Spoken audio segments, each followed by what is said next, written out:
Two girls jogged next to me and I went, ah! It was scary. Once I was also walking by this building I saw in the window, I saw this figure and I was like, oh my God! It was a sunflower. I got scared by a sunflower. Ladies. But seriously, I bet I could have kicked that sunflower's ass. Right? Right in the face. I feel like a sunflower is the easiest flower to beat up. It's got like a big dumb face you can punch. We're testing the microphone. We gotta, you're not being held up. Don't worry, folks. This is not a robbery. This is just me stealing your attention, letting you know that there's a comedy show going on tonight. Yay! This is not part of the comedy show. This is the mic test. This is actually the part where we test the audience. How are you guys doing tonight? This lady's leaving. Oh no, she's coming closer. Man, that's exciting. Are you my stalker? Yeah. That's very nice to finally meet you. Blood type A negative. She sends me a lot of vials of blood. Yeah. What are you gals working on? Math. Math's boring.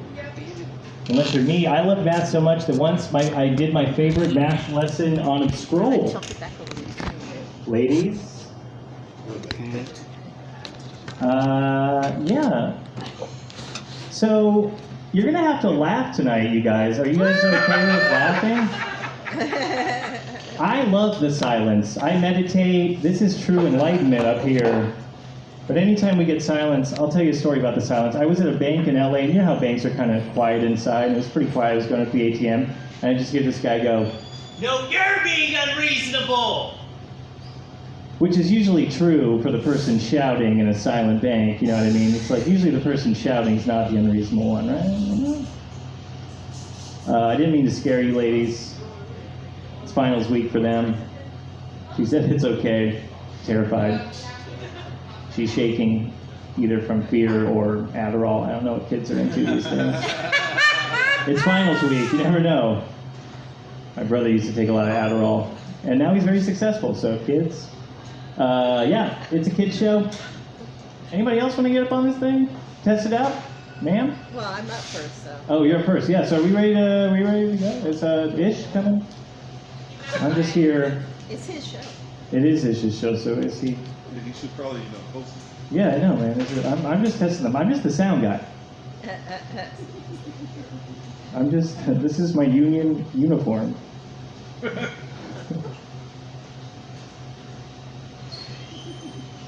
I look like Santa's kid that he's the most disappointed in.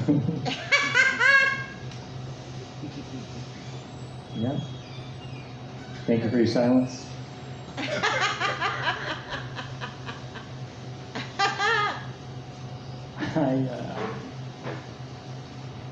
Bombing's kind of hard. Bombing is when your jokes aren't going that well. It sucks when you're first starting because you're insecure about whether you're funny. But once you kind of know you're funny, it's not really the same, It's kind of like being a rich guy who forgets his wallet. You're like, I can't pay for this meal, but I know I'm rich, you know what I mean? It's like... It's kind of like being a guy with a big, and you just can't get it up. It's like, I can't get it up, but I still have it. You know what I mean? It's not, can't take that away from me.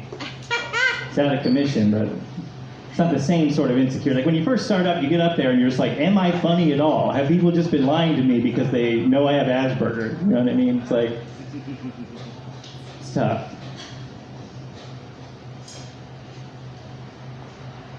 Thank you for your silence. It's cool that you can finger paint your homework nowadays with iPads. Isn't that interesting? When I was a kid, you weren't allowed to.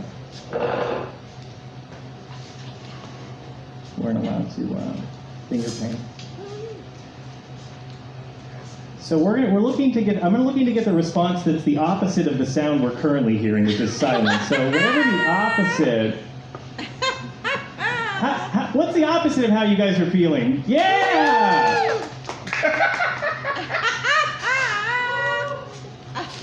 You love to bomb.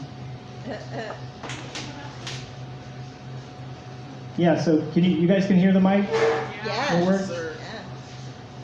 Well then, Yeah, let's get the show started. Make some noise for the host with the most sequins on his hat.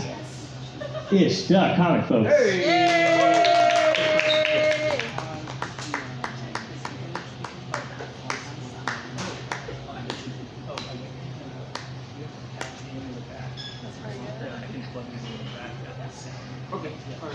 Sure. You don't mind doing that? Have no fear, folks. The season of Ishmas is here. Good day, ladies and gentlemen, all you lovely Gen Zers on your laptops working on those multi-million-dollar deals there. This is the season of Ishmas. Ishmas, I'm a comedian from LA, but I live in Rolling Heights. I'd like to call that Asian Vegas, just because there's a lot of lights on. Like, I don't understand what it all is. We're doing a nice little show here. Got some friends of mine that I've met all over the LA comedy scene. I've been doing this for a long time. I've been doing it so long. When I first started doing comedy, I actually was a white guy. I used to have long blonde hair, twisted blue eyes. I used to surf every day. Now I've been doing comedy for a while. Now I've got long black dreads, charcoal black eyes, and I surf the internet on ways to cheat the government. At least that's what they think that we do. I can't explain it. I don't know what it is about myself, but I seem to be a white person whisperer. People will ask me questions I know they don't ask any other black man on the planet. And I especially love whenever I'm at a coffee shop, when I use my real name. It's not Ish the comic, it's actually Ishmael. But for some reason, that has to spark up conversation, and I don't know why. Like, I love it. Like, oh my God, your name Ishmael? Are you Hebrew? Are you Muslim? What does it mean? Well, it means peppermint latte, no phone. Today! So yeah, so we're gonna get this, I guess, this show on the road. So we're hooked up. So Roxy, you know how to, what was it?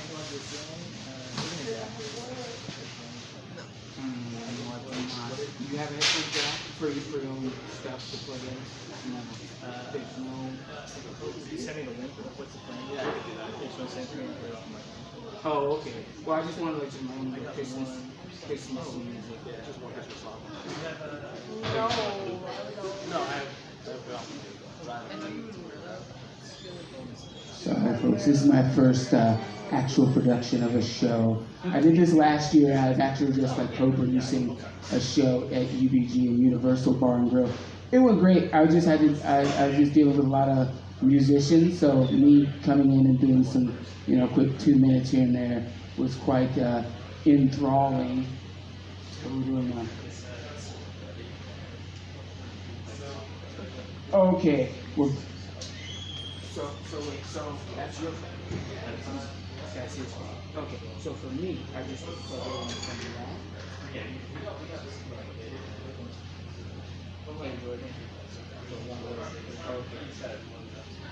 Okay. So a lot of technical issues here, folks. We're supposed to start at 6, but keeping it CPT time. That's how would you say CPT time in a PG-13 setting? Okay, let's say 1800s time then. There you go. Yeah, we're working on it. I'm so glad I'm recording all this, by the way. So yeah, we're gonna do. All right, because I want to do some music in between each act, but I have an Android and he has an Apple phone, so we'll work it out. I'm thinking it all in my head. So I would like to introduce our first act here. Now I have a lot to talk about to you. This is not a roast, just so you know. No, I met Carol over the pandemic when there were no places to do open mic comedy, and I was kind of debating whether I still wanted to do anything in the entertainment industry. I was just like, you know what? I don't know when this thing's gonna get better. Why am I even out here? Should I just move back home to Texas or what? And then I'm on Facebook and I see this post. Hey, if you want to do some stand-up comedy, we're out here in the park at the PPP. Come on down. World's best laugh. She actually has that in the Facebook ad there, and I was very surprised to see a lot of comics still doing comedy in the middle of the pandy, as she would like to call it. I stole that from her actually. But it's been a wild ride. It's been, what, a year and a half now? Yeah, and I'm doing even more stand-up comedy, and I love it, and I love this little lady here. So, your first comedian coming up, Carol Newell, the world's best laugh.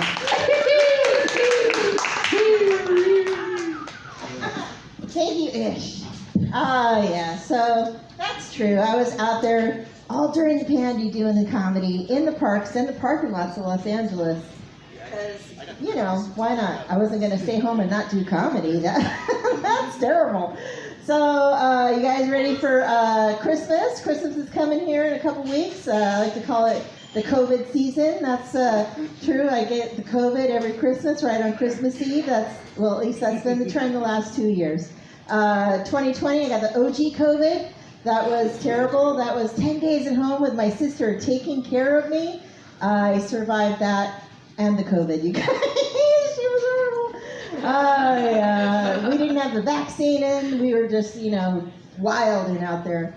So then last year, again on Christmas Eve, I got the COVID too, electric boogaloo. That was better. That was a vacation, you guys. That was what that was. Much better. So I'm hoping this year that I can evade the COVID, but if I get it, I am going to Arizona to my mom's house, so maybe I'll get my inheritance early. So I love my mom. Yeah. 2020 was particularly terrible for a lot of people. That's when the pandy showed up. I like to call it the pandy because it's cute. That's when that happened. Also, in 2020, I lost my job of 19 years and my husband of 22 years, which I know really sounds terrible, but I did find another job, so we're good. My husband was terrible, you guys. Yeah, we were separated for a year before that, so I got a free divorce, you guys. That's what I got. Woo! I did not have to get a divorce. I was really trying to outlive him, and it worked, you guys. We were married until death do you part, and he has departed. So here's the thing. We weren't in love anymore. That's why we were separated. He was in love with someone else. She was Russian. Her name was Smirnov. So he loved her. He sure did. And she killed him. I didn't. I was trying, though. I was trying to get the COVID the whole time ever since it showed up. I was very excited about the COVID. I thought, oh, this will be perfect. I'll get the COVID. I'll go home and spit in his vodka, and then he'll be out of here. But she got to him before I could. That good old sclerosis of the liver. So, yeah, we were married for 22 years, you guys. That's a long time. Like 20 years is a life sentence in some states, and it certainly was one for him, you guys. He got the death sentence. Yeah. We didn't get it on for 10 years, you guys. 10 years, can you imagine? 10 years with none of that. And but that's okay. The last 3 years, I've been having 10 years worth of that. So I've been busy getting it in. Side me. Yeah, I didn't plan to have kids. We, as a couple, did not plan to have kids, but my sister also did not really plan to take care of her kids, so I got one of them. I got her when she was 5.5, which was a good age. Like, she was potty trained, she had shots, she had papers, she was a rescue, so we kept her for 11 years. Yeah, that was long enough for me to decide I never wanted to have kids. So that's what kids will do to you. Yeah, when she was 5, though, she was all right. She was good. Like, we used to go places, do stuff. I would take her to dance class or soccer on Saturday. One time we stopped at the 7-Eleven on the way to the soccer practice, and then I reminded myself, wow, I don't go to 7-Eleven very much, because, she went in the door, and she was, small, regular size, and it went ding, ding. And then when I went in behind her, it went ding, ding. I was like, oh, 7-Eleven, you're so cruel. But, yeah, she was all right, like, until she got to be the teenager. That was terrible. I don't recommend them. I don't know if you guys have teenagers or know any teenagers. I don't recommend them. She was the worst. Like, last time I saw her, we had gone shopping recently, and when we came back home, she left the front door wide open. And I was like, hey, could you close the front door? Were you born in a barn? To which she replied, do you think that Mary used to say that to Jesus? I was like, I'm the joke writer in this house. The funniest part of that joke is that she really believes that happened and she wrote that joke, but I wrote that joke. Yeah, so I was a white sheep in a black sheep family. I know that doesn't sound terrible, but imagine you're a teenager and the only way to rebel against your family is not drink, not do drugs, and be responsible. That was me. That was me. I was the white sheep. I did get a silver lining, though. I got to get my driver's license at 15 and a half because my grandmother needed a designated driver. You guys. No more DUIs for Grandma. So, lucky me. I got to drive everywhere, down to the beach, to all the bars, and back. So, yeah, it was fun growing up with my grandparents. I lived with my grandparents since I was 13. With my grandmother, my grandfather, and my great-grandmother. She lived to be 96 years old. Yes, you should clap for that. Nana was very, very, she was something. She cooked dinner every day. Dinner was on the table at 5 o'clock every day. And one time I called to let her know I wasn't going to be home for dinner.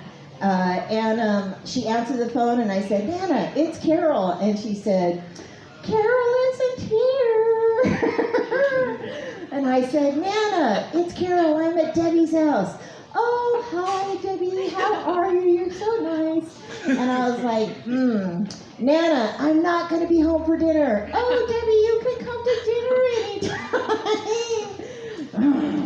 I said, Nana, it's Carol. I'm not coming home for dinner. And she said, well, you don't have to yell. Yeah, so that was a lot of fun. I'll leave you with this, you guys. Like I said, I was out doing the comedy all during the pandy in the parks and the parking lots of Los Angeles because I'm an essential worker. I was essentially working the whole time, so I had to go to the office. I did not stay home. I did not quarantine, and that's how I got COVID twice, you guys.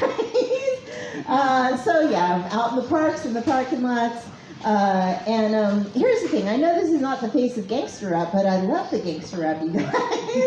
Like cruising down the street in my 6'4", talking the bees, slapping the hose, went to the hood to get the scoop, heads out there cold, shooting some hoop. A car pulls up, who can it be? So yeah, I've been listening to the gangster rap since it was brand new and shiny. I remember before there was gangster rap. So I'm at work one day listening to the gangster rap, because that's what you do at work, right? And my coworker came by and he's like, Carol, how can you be so black and so white at the same time? And I said, well, that's because I'm an enigma. And he said, you can't say that at work. That's racist. And I said, no, honey. And I said enigma, not enigma. All right, you guys, that is my time. Thank you for coming out. Thanks for being here. Thanks for your host, Yeah, buddy, give it up one more time for Carol Newell, the world's best laugh, ladies and gentlemen. All right, still working out the kinks. And I said kinks, not the other word there. It's PG-13. All right, so yeah, still working.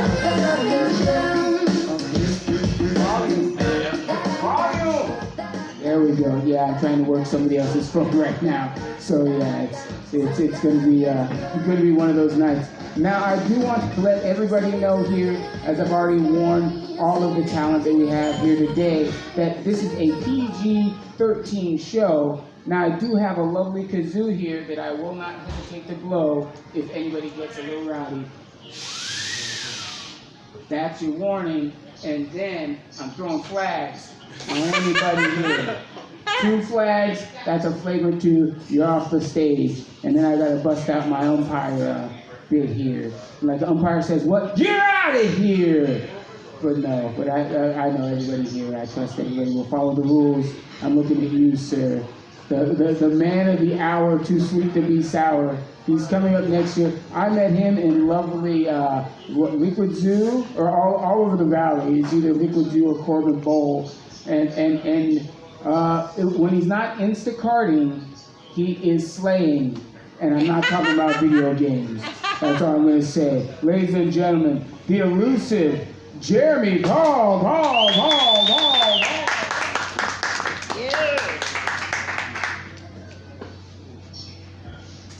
I don't understand why he alluded to that. I apologize for his forwardness. I'm a nice, humble person. He also made sure to remind me that it was a PG-13 show over and over again. So I can't mention the things that I normally mention at open mics when I'm, wasting time. So, jokes. I guess I'll start with this one. If you love someone, let them go. If they come back, they're pregnant.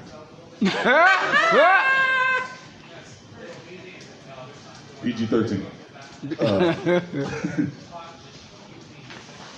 One more, I'll do one more. I like my women like I like my clowns. Sad and white. Thank you very much. That was PG-13, right? Okay, good. That's the gauge. That's the gauge of, I can't do the next one that comes after that. But that was the gauge. All right, that's the, I'm from Illinois. Anybody else here from Illinois? Huh? No? Just me. Good. If y'all don't know anything about Illinois, it's a terrible place. That's why I'm out here. It is a horrible place to live, and it's a decent place to be from. If you're from Illinois, if you've ever been to Illinois, you learn about scam artists very early in life. There's every scam known to man is being pulled in Illinois. Like my parents were the first people to fall for the Nigerian prince scam, the email scam. They fell for that. It happened in 1998. My mom was like, Jimmy, we're about to have $34 million. I was in college. I was like, Mom, no, we're not. But her and my dad went to the bank anyway, and the bank said no. Like, no, we're not.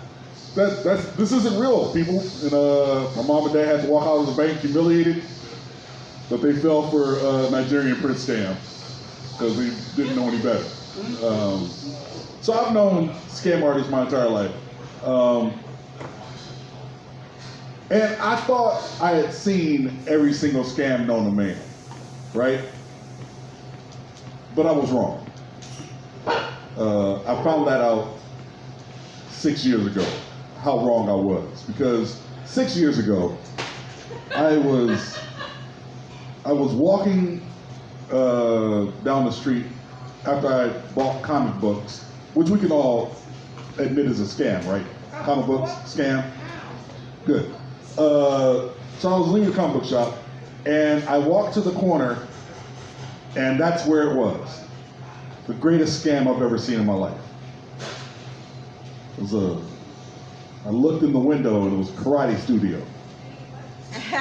Anyone that doesn't know that this is a scam, you don't understand scams.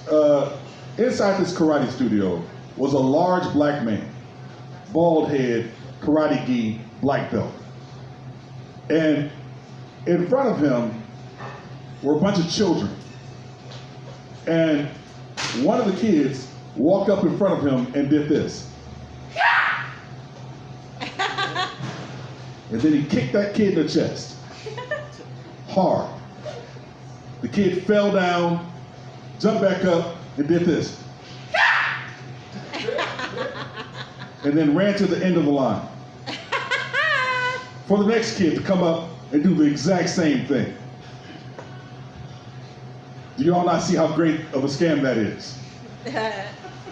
This man gets paid to kick kids in the chest for a living. Isn't that beautiful? Does nobody want that job? Kicking children in the chest? I looked on the wall, and it said $40 a lesson. There were 20 kids in line. That man made $800 to kick kids in the chest that day.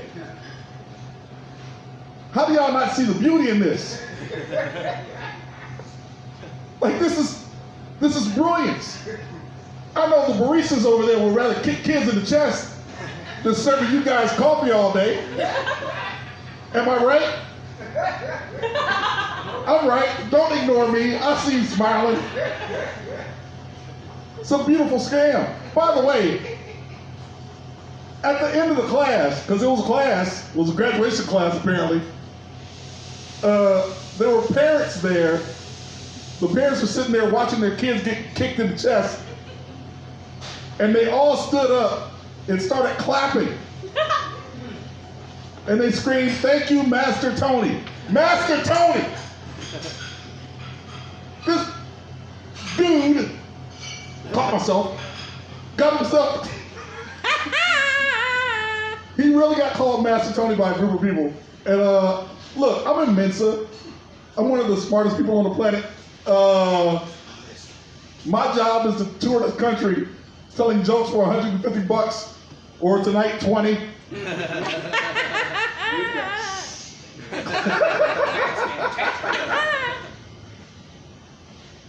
I'm not smart enough to learn how to kick kids in the chest for a living. That's right. None of us are. Is anybody in here a karate master kicking kids in the chest? No. Wouldn't you rather have that job than, making websites and whatever the heck it is y'all doing? You guys are studying to do something important, but it's not as life-fulfilling as kicking kids in the chest, I guarantee you. By the way, drop out of college, just learn karate, kick kids in the chest. It's not. I graduated in 2001 from college. This is my job. I speak 4 languages fluently. This is my job. My other job is Instacart, like he said. So waste of time. Don't go to college and graduate. Unless you're being a doctor, lawyer, or no, that's it. Drop out. It's not worth it. You know what I learned in college? Here's what I learned in college. People touch themselves with their doors unlocked. Learned that the hard way. My roommate did not lock the door. Hey man, he's like, "Jeremy, you're supposed to knock. Why am I knocking to get in my dorm room? That makes no sense." Also learned that I have an immunity to pepper spray. Stuff that I learned in college. It's not what you think. I was in a riot. We were rioting. I went to Southern Illinois University, a party school in Illinois, and we rioted, and the police sprayed me in the face with their police-issued pepper spray, and nothing happened. So I'm immune to pepper spray. Yeah, I've witnessed. I was talking about scams. I went off on a tangent there. I'm sorry. I've witnessed a lot of scams in my lifetime. And after witnessing the karate school scam, I decided I wanted to have my own scam. And what that is I became an ordained minister. Of course, the Universal Life Church accepted me. So what? Dad? His dad is not, he's looking for his dad. Anybody's Dad? child here? Somebody's, well, Dad? this looks like a Toys R Us. You can kick your kids in the chest. I didn't kick him in the chest, man. All right, so I'm gonna abandon ship on the rest of that joke because I was going nowhere. I'll say this. I was having dinner with a friend recently. Honestly, I actually have a friend that I had dinner with. It's weird. And like all friends do, she asked me a question that's completely innocuous, but I had to take it too far, as I want to do. She asked me if you could have dinner with 5 people, dead or alive, who would those 5 people be? Right? Completely innocuous, brain dead question that stupid people ask. But I answered her anyway. Here were my 5 people. All right? The first person, Martin Luther King, because you have to. You have to have him at the dinner table, and father of the civil rights movement. You gotta have him at the table at least to have dinner with him, right? The second and third person were Richard and Mildred Loving. If anybody doesn't know who that is, they are the couple that had to sue and fight the Supreme Court to be recognized as a married couple, interracial marriage. So that's that was three. The fourth person, Harvey Milk. If you don't know about Harvey Milk, who cares? You don't need to know about Harvey Milk. I know about Harvey Milk. You should learn about Harvey Milk. He was assassinated in 1979, I believe, 1978 or 79. The fifth person was James Dean. That's what I say, James Dean, right? And like what I would want to do is I would want to take all five of them to like a barbecue restaurant, like that serves beef ribs, and we would smother our beef ribs in Sweet Baby Ray's barbecue sauce. Anybody here like Sweet Baby Ray's barbecue sauce? It's a wonderful sauce. The sauce is the boss. I bet my ribs on it. It's great sauce. And we would sit down and we would, eat our ribs and drink our cream sodas. It's fine if y'all eat. Y'all good. But I see. We would sit there and we would enjoy our ribs. And midway through the meal, I would snap my fingers, and Martin Luther King, Mildred and Richard, and Harvey Milk would all instinctively move to my side of the table, leaving James Dean by himself. So I could ask him a simple question. Here's the question. In 1955, you started a movie called Rebel Without a Cause. Really? You didn't have any causes in 1955 you could have got behind. Like these five people. No? Civil rights couldn't get behind that in 1955? Huh? James Dean? No? What about interracial marriage? Couldn't get behind that? No? Couldn't get behind gay rights? Nothing? Huh? My dad couldn't use the same bathroom as you until he was 15. Couldn't get behind that? Huh? No? James Dean? What about seatbelts? Could you get behind seatbelts at least? There were so many causes that you could have got behind in 1955 and written into that doggone movie. But no, no causes. I'm glad that y'all smiled at that joke. That was, I appreciate your smiles. I'm Jeremy Paul. I didn't cuss not once, or mention the thing that he doesn't want me to mention. Do it. No. No, I'm not allowed to mention it. I got paid, so I actually have to be professional, even though it wasn't that much money. I'm Jeremy Paul, y'all.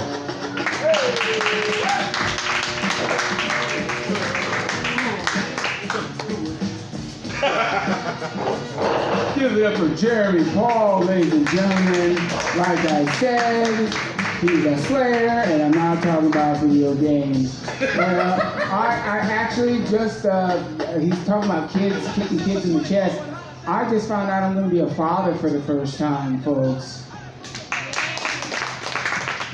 In 2032, you didn't let me finish there. No, I'm actually a dog dad, fur father, or as the Latinx community would say, Padre de Perros. I have a lovely corgi German Shepherd mixed up. Thank you for the laughter again. Oh, one second. No, I'm actually a owner of a corgi German Shepherd mixed up. I know what you're thinking. I was only there for the reception, not the conception, because those are two breeds that should never, ever be breeding. No, I love my dog to death, and I can say that because after spending $50 for a bag of dog food, I'm thinking about killing him. It's like, it's not worth. Like the bag is bigger than him, and it's like I do the math in my head. It drives me insane.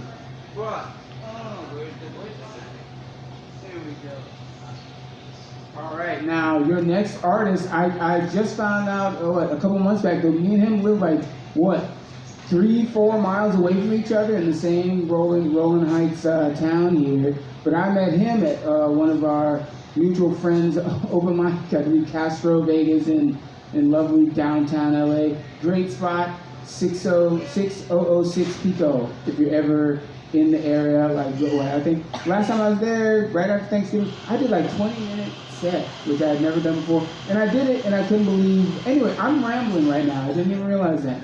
But it's the season of Ishmas. I haven't had my adult beverages yet, because like I said, this is a PG-13 show, and I want to be professional too. But here we go, Rockwood! I think I said your name wrong. All right, I messed it up. Yeah, because I really could use his stage name. So, tell me who you are. My name's Rockwood. There you go. Sorry. Yeah, let's give it up one more time for Ish. Hey! Killing it as a host. Brought me up better than my own parents. My parents did all right. For one thing, they never really hit me as a kid. They beat the crap out of me now, but as a kid, put that finger on me. Yeah, no, my parents never really hit me as a kid. I'm not sure how relatable that is. You know, some people know child abuse at the back of their dad's hand, but not me. My parents had other ways of disciplining me. For example, I remember one time I was crying for what my parents believed to be no reason at all. They said to me, look, you either stop your crying or give me something to cry about. And believe it or not, that didn't make me stop crying. So I got a divorce. And I really learned a lesson, guys. I really learned a lesson. Actually, the joke's on them, because as a December baby who became accustomed to getting combination gifts every year, I'll just have to get 2 gifts for once. You know, they broke up, I broke even. That's the way I see it. Yeah. But despite that, I love Christmas. I love everything about Christmas. I love the decorations. I love the lights, the trees, the blow-up dolls on the front lawn. I love the trees mostly. The trees are my favorite thing, Christmas trees. I love Christmas trees almost as much as I love boobies. Can I say that? They're just so fun to look at. Christmas trees. Christmas trees. They're just so fun to look at. I mean, and the bigger the better. Saw some huge ones at the mall the other day. And, you know, I've always preferred the real ones, but amazing what they can do with the fake ones these days. You know? They not only look, but they feel like the real thing. Christmas trees. Christmas trees. But some people are judging about the fake ones, you know? They're just plastic or whatever, but yeah, I don't know. I mean, real or fake, I'm a fan, and I love decorating them. And talk about a white Christmas. All right, that there was a little naughty. Let's bring it back a little bit. Speaking of naughty,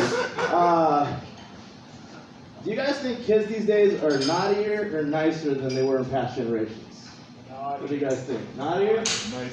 Nicer? The same. I'm going to say they're nicer. For the simple fact that the coal industry is crumbling, guys. The coal industry is crumbling, and I blame the kids. Kind of like my parents did with the divorce. Blame the kids. So yeah. How was everyone's Thanksgiving? Good. Cool. You guys do anything fun? You do anything fun, man? No. Actually, there were some sporting events that day. A little football, a little football. I didn't watch either. Instead, I caught the fights that broke out at family dinner. That was my entertainment. Yeah. Speaking of fights, I'm going through a breakup right now. Yeah, it's fine though. You know, when it comes down to it, we just wanted different things. You know, like I wanted to build a life together, and she wanted to break up. So different things. But yeah, I'm not gonna lie, the holidays have been kind of hard without her. You know, like this Thanksgiving, it's like everything reminded me of her. You know, like yams, stuffing, the sound of fresh macaroni. Innuendos are okay in PG-13 movies, right? I don't know. My bad. But yeah, I'm trying to cope. You know, I think I just need to move on. You know, from that topic and from that woman. But I don't know. I don't know if I'm ready to start dating again, because it's like generally I'm not very good at women. You know, like I can never tell if someone's really into me or if they're just really good at customer service. Like, you're so nice, I don't know what to make of this. Yes, I will apply for that Target Red card. And I hate dating too, because whenever I'm on a date, I always feel like I spend the whole date just like trying to sell myself to that person, you know? It's tough to sell a product you don't believe in. It's tough. And people are so complicated, you know? I feel like people don't always say what they mean. You know, like I was talking to this one girl I was interested in, and I go, hey, what do you look for in a guy? And she goes, I like a guy who listens. So I tapped her phone. Somehow I'm like, say what you mean what you say. But I don't think I'm ready for all the firsts, you know, like the first kiss and the first date and the first time saying I love you. Just doing that all over again. Like saying I love you, that's a big deal for the first time, right? Like, have you guys ever said I love you to someone for the first time and then they didn't say it back? I have, yeah. It's not a good feeling. One of the worst feelings in the world, I'd say. Telling somebody you love them for the first time and then them not saying it back. Which is why if I ever have kids, I am not telling them I love them until they can speak. No, you go first. You go first. I can't take that pain again. All right, guys. I actually rap as well, and I prepared a song for you guys today. It is called Holiday Ham. I may need to cut it off before the second verse because there's no cussing, but innuendos. It's my specialty. So if you need to cut me off, I understand. But I think we can get to the first verse.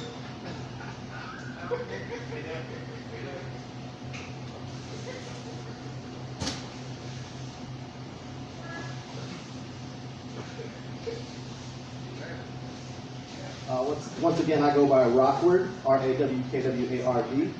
But this time of the year, I go by Jingle Bell Rock. Here we go. Express holiday cheer, so like it's time we got items to keep this party in gear. Come on, the Jingle Bell Rock with me and holiday beers, cause you got friends, you got family, yeah. Well, it's Big Daddy Kid King here. And if you're shaking like a red nose, I can make it rain. You got dancing with Vicky, and she as bad as a gremlin. And me, I'm bad Santa. You can bet my lap she's just sitting.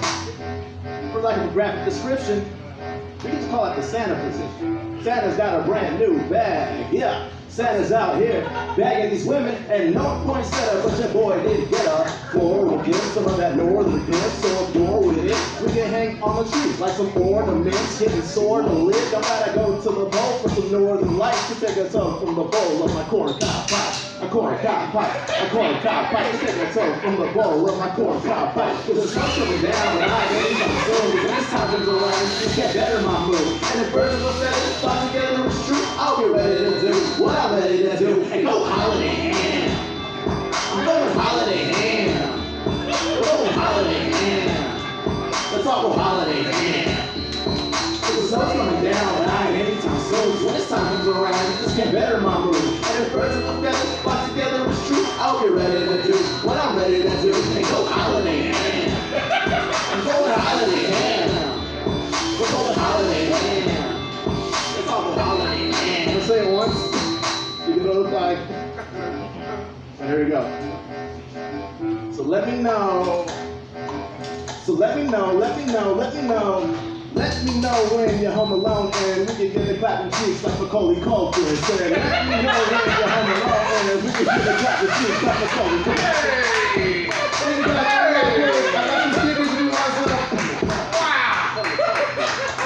I didn't cuss once. Did I cuss once? Well, if you think Jesus is PG-13, I'm just saying. This guy. I wasn't expecting to have to use the flag this early in the show, sir. Clapping C's, huh? Clapping C's. Nobody knows what that means. Wow. Come on. Right back at you again, man. Come on, Rock. Give it up for Rockwood folks, or Jingle Bell Rock this time of year. So when do you change your name? Like, do you have to go to the office and keep changing it? Or like, yeah, he sent me another Instagram follow. Hey, it's me. I was like, I already know. I don't need stalker accounts. Like, what was going on there?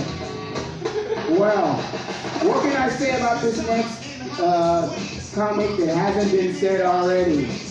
She's got a lovely, ugly holiday sweater. She's very talented. What else? Oh, I met you at Boomtown, right? Boomtown Mike's. I love that place on Mondays. I love having adult beverages. You see, you can say a lot of things without saying a lot of things. I'm just saying.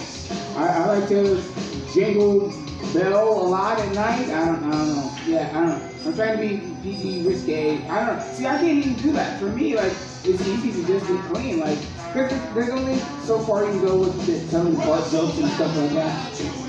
But I mean, I've slowly learned that over doing stand-up comedy here. But yeah, I start rambling whenever I get on stage. I don't know why. I need to do something about that. I mean, I think I need to seek rambling help. Do they have like Ramblers Anonymous meetings or something like that? Because I definitely should need to go to. Anyway, on with the show. Michelle, come up here before I just embarrass myself and you. Give it up for Michelle! Jingling the balls was right there. Jingling the balls was right there. Hi guys, coffee shop. My name is Michelle Kwan. You like my Christmas sweater? I only own one, so I am gonna wear this every day for the next week. Look at how pink Santa is. It reminds me of the audacity of white people to claim that they're white when they're really pink. Yeah. Anyways, you guys ever wonder how wild it is to be a caterpillar? Right? Like one day you binge eat, you fall into a food coma, you fall asleep, you wake up, a fucking butterfly. You have wings when you wake up, right? Did they add Red Bull to the food binge? Because when I fall asleep with a food coma, I just wake up with gas. And I guess gas and wings are the same thing. But can we also talk about how butterflies get pretty privilege? Because they're pretty much the same things as moths, except that they're colorful and bright, and everyone loves them, but everybody hates moths. And I feel like that's racism, and we need to unpack that a little bit more. Yeah? Yeah? Okay. Well, I recently got a new tattoo. It is a minivan, there's no joke there. I just simply like minivans. But while I was getting said tattoo, I was just, sitting there, pondering the current social political climate that we're living in. And it just got me thinking, right? Like, how come people can't treat abortions like face tattoos? If you don't want one, just don't get one. Like, it's really simple, right? Like, and honestly, all my cool friends have gotten one, so what does that say? What does that say? Anyways, I am a millennial. I don't know if that's obvious. I do think that we are the greatest generation. I do know that there's another generation that has claimed that branding, but I think that they're very wrong. And I'll tell you why I think that we're the greatest generation, right? Like, number one, we're survivors of the crumbling society, environment, and economy, thanks to the said greatest generation. And on top of everything, we're not afraid of calling things out. I almost said a bad word there. Ish, I got you. We call the things out, and we're not afraid, right? We're trying to seek change. And it's for the future generations, right? And that's why I think that we're also a better generation than the greatest generation. We're actually trying to set up the future generations. Because I feel like that's how it should be, right? Like, each generation, when time comes, they get to be the greatest generation. And then when it's time for the next, then you allow the next one to come up, and we hope that they're even better, right? Isn't that the goal of the human race? It's like, let's pass the human race baton in the relay race so that we could just continuously get better and not hold each other back. But some people up there just did not get that memo, I guess. But I do like this moment for millennials right now, right? Even the youngest of us is fully in the workforce. We're in a really nice sweet spot that if we wanted to, we could leave.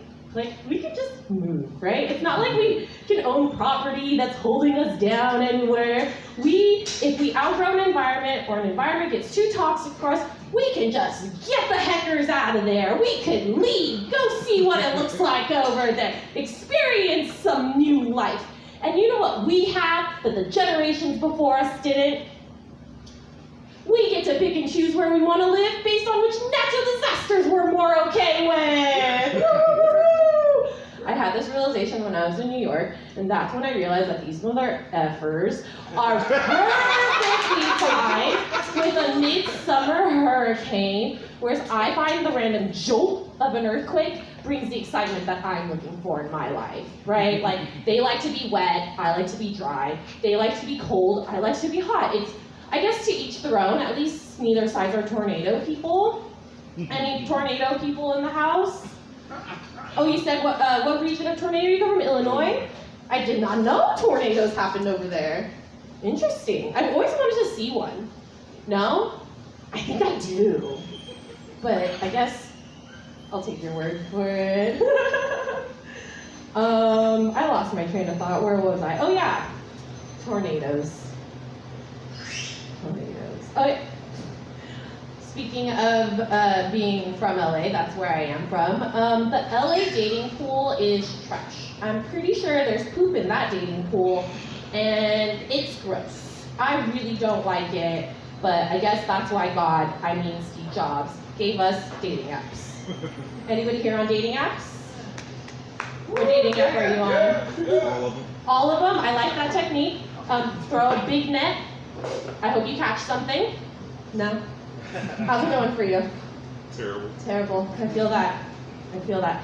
I actually discovered a new one that I liked recently. Maybe you should try. I'll send you a referral. Have you guys heard of this one? It's called TaskRabbit.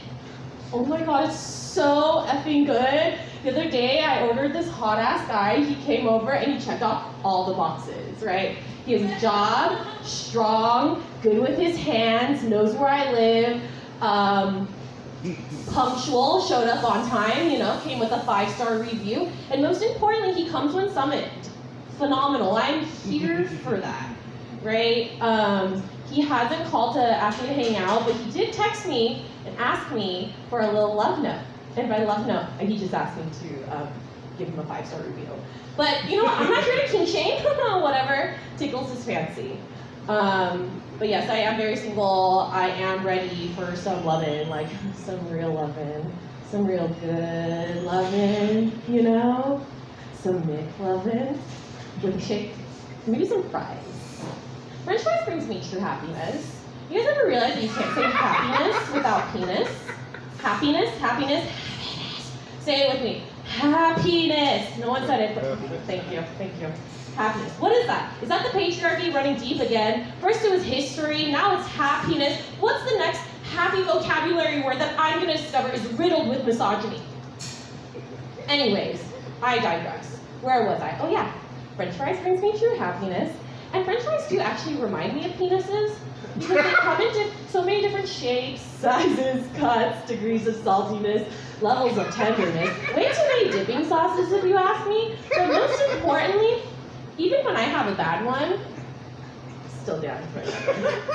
Still down for it. See, when you look like this, you can say anything. When you have one of these faces, ask me how many tickets I've talked myself out of. The trick is, oh, I don't know, sorry, what, woo. Just look dumb. I mean, it only works if you have one of these faces. Not one of those, I'm sorry. No, Yeah. But you know what really bothers me? CBD.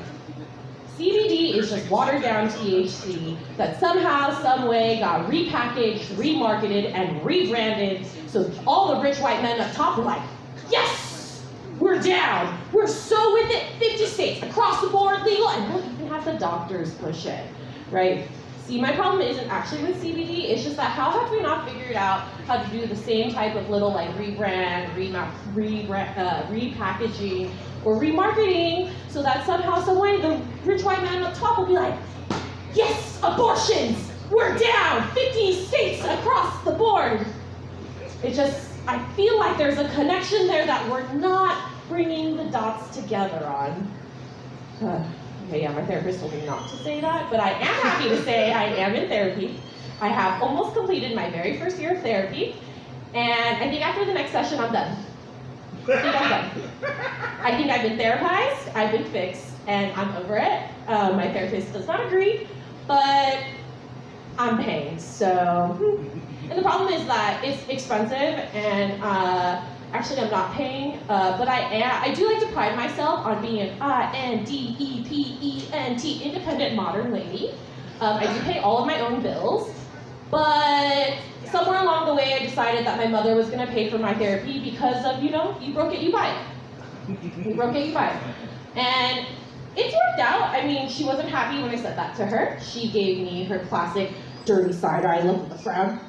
But with therapy and the tools that I gained from therapy, I figured out that is just immigrant for I love you. So it works, right? Like, she hates it that I usually F this, F that, F, like every other word. She was like, does it have to be F this, F that, blah, blah, blah. And before I would just like very quietly, just like passive aggressively say yes, no, and then just like not make any changes, which then would make her mad. But now I have the tools and the bravery to respond to her when she says that. Yes, it does, mother. And you know why? It's because I'm cool. And that's how the cool kids speak these days. What do you want? Me to be a loser like your son? And that's when she gives me a dirty side-eye look with a mean little frown. So, how I respond? Love you too, Mom. Or like the other day when she came over and she walked by all these Amazon packages at my front door, and then she was like, shopping again? Like, what's wrong with you?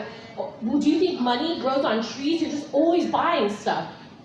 And my response, which I would not have been comfortable saying a year ago, was, Mother, first of all, money does grow on trees because mother comes from paper, money comes from paper, and paper comes from trees. So it's not an A to B, you see, it's an A to C, but just think about it. And two, it wasn't my decision to have me in America, so this is actually your fault because I am a product of my surroundings and your decisions. So you're just gonna have to live with it. And that's when she gave me, and I love you, babe. And I went, love you too, Mom. I guess that's all for me. I hope you guys all have a lovely holiday filled with nothing but love, happiness, and happy. Have a great night. Peace out. Save it for the end. Saving it for the end. Where's my swag?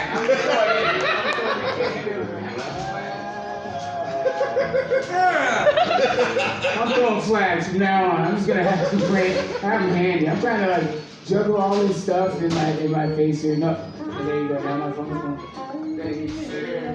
But yeah, give it up for Michelle Twan.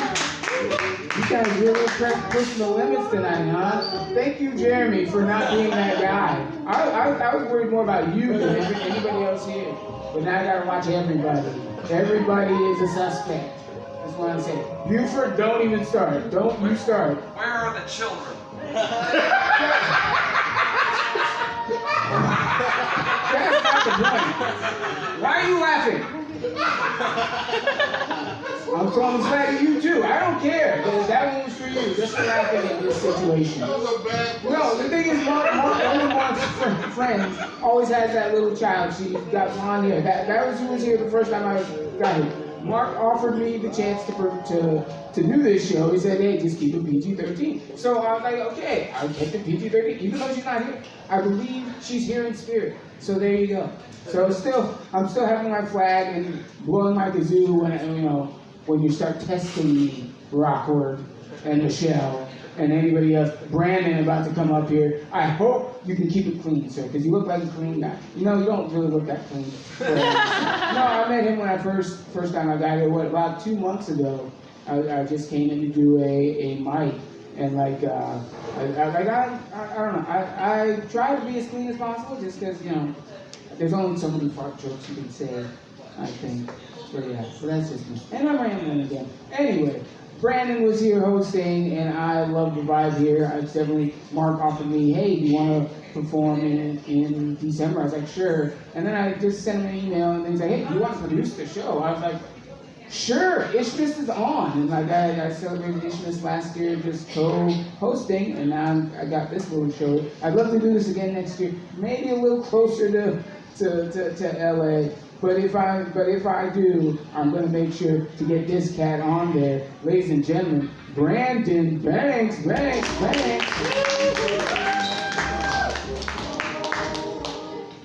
everybody. My name is actually Brandon Blanks. I'm actually thinking about changing. I told him it's Brando. I'm thinking about working on like a stage name because of the Let's Go Brandon crap. I'm a musician, and for my music career, I'm changing my name to an alter ego, Sexy Heart. Just that's going to be my first name Sexy, last name Heart. Yeah, I think it's good to have like an alter ego. You know, I know not everyone has to do. We can't all be born with cool names like Lady Gaga. You know. Here's how much weed I smoke. When I was thinking about like my stage name, I'm like, lots of people do it, right? I mean, like Lady Gaga's name probably isn't really Lady Gaga. It's like I don't even. It's like of course it isn't. How are you guys doing tonight? Sorry I wasted all my crappy jokes earlier bombing to set up, so I have to, I like this puffy thing that's just collecting all the COVID. I miss the masks a little bit because I'm a crazy guy that like talks to myself when I'm at the grocery store alone, you know, kind of like narrating it like a cartoon. It's like, all right, we're going to get the spinach and then the linguine and we're going to have a great night. And back in the day, no one could really see that. But now it's just kind of like people just see me being a crazy guy. So it sucks for me and all those girls with weird bottom halves of their faces, you know. It was tough. Isn't it weird? It was weird how like, no matter what someone's bottom half of their face looked like, you were wrong. You know what I mean? It's like, no matter what, did it ever one time you're like, oh yeah, that's exactly, I always try to, it's like, what do I imagine is more like, it's just interesting too, and it's like, and you feel like, I didn't realize mouths were so important about how you judge a person. You know what I mean? Because like when you see someone talking and then you see their mouth and go like, oh, he's that guy? It's like, I had no idea he was that guy with that mouth. It makes me think, it's like, what other things do we cover up that would like let people know? It's like if we all saw each other's nipples, would suddenly, we'd be like, oh, that's that guy. It's like, there's, well, what are we hiding from each other? We could all, first dates, we could get a lot more covered. You could just scam the whole, and, you know, I mean, that's wrong. It's the whole thing, whole with a W. It's a good show. Who's the youngest person here? Let's start with 21 and then go down. Anybody, anyone younger than 21? It? Young at heart. Younger than 21? Anyone? These girls. Are you younger than 21? Sure. Oh, really? Yes. No way. No. 8. I'm 33. That was the year Jesus was when he got to be the king of heaven or whatever goes on. I go to church, you guys. I do go to church. I went to church the other day. I've been sober from alcohol for like 3 years. I accidentally drank some communion wine. It was like real wine. I was like, man, this is the first like amount of alcohol I've had. But I was like, it's cool. It's at church. Yeah. So I started drinking again, which has been good. It's been nice. But yeah, it's fun. Oh yeah, sorry, no drinking. Adult beverages. Adult beverages. That makes me think, you know how like, that's like adult store, you know? It's like adult video. It's like, something like adult is like a euphemism for things that are, you know, reproductive. You know, it's like an adult drink. It's like, what's in an adult drink? I don't, yeah, we got more jokes. I'm a comedian, if you can't tell. Yeah, I like writing jokes. I like dad jokes. You guys like dad jokes? I like to throw them in when I'm flirting. Call them trying to be a dad jokes. They only work if you don't use condoms.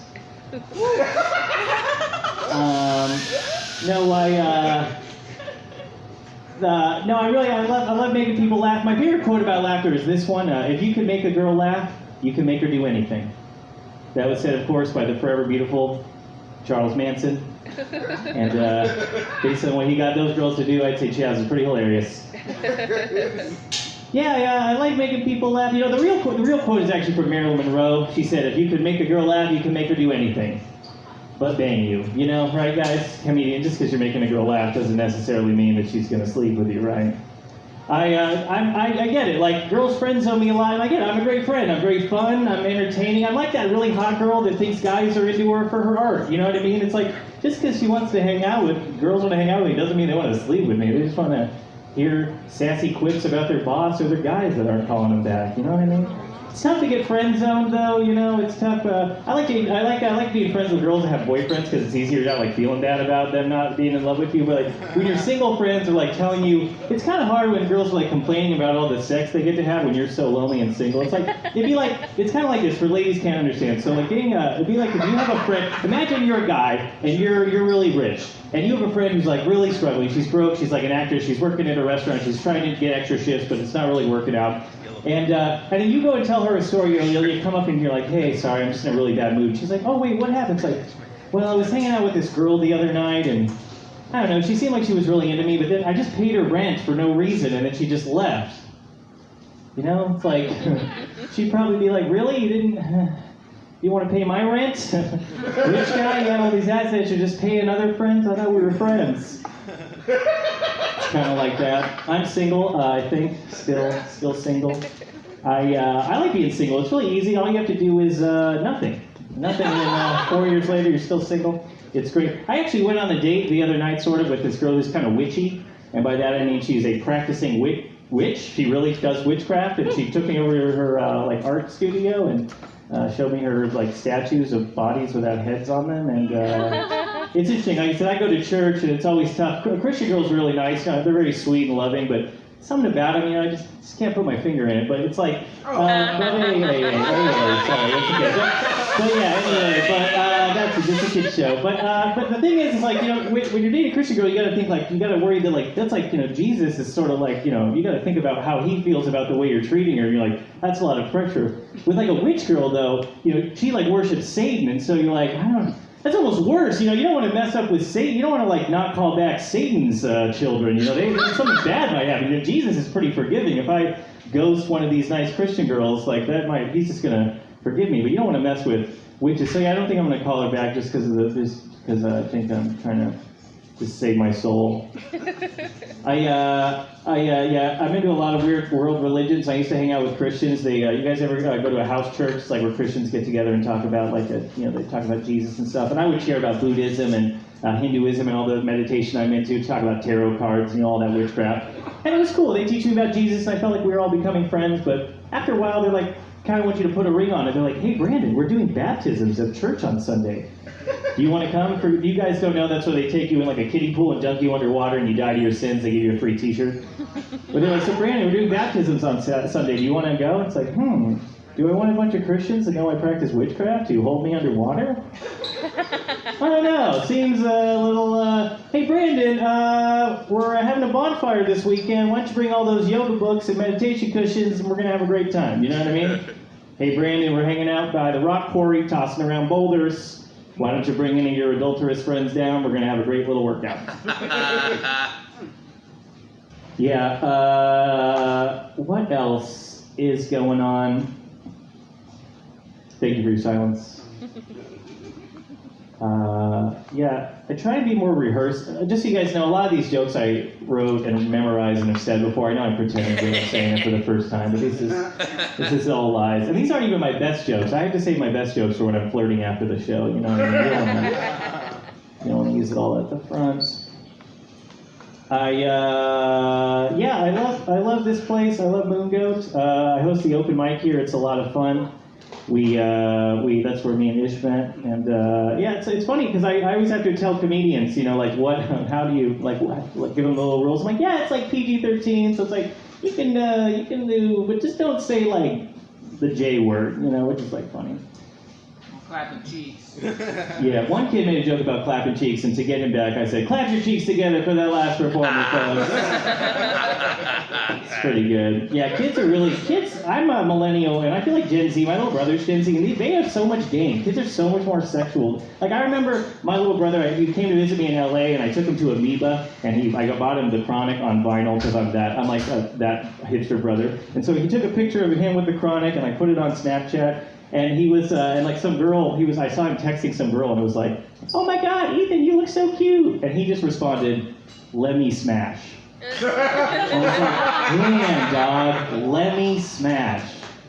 So she decided to end it on a questionable note. So we'll end it here, folks. My name is Brandon Flakes. I'll tell you this. I'm kind of a prude. I've only slept with one gal in my life, or as I like to put it, I could count the number of people I've slept with on my dick. Yeah. What's going on, man? Give it up for Brando Blanks here. Man. Huh? Oh, what? Now you're gonna go off? You realize you literally opened up a can of worms, having this man now go off the rails. No. I have to keep Jeremy the Slayer tamed or contained, if you can, with a 12-inch adult shaft. There you go. I can say that. No kids in here now. But anyway, I enjoyed you clean. Let's I don't know what I'm saying right now. It's like I feel like I'm drunk, but I'm just high on life.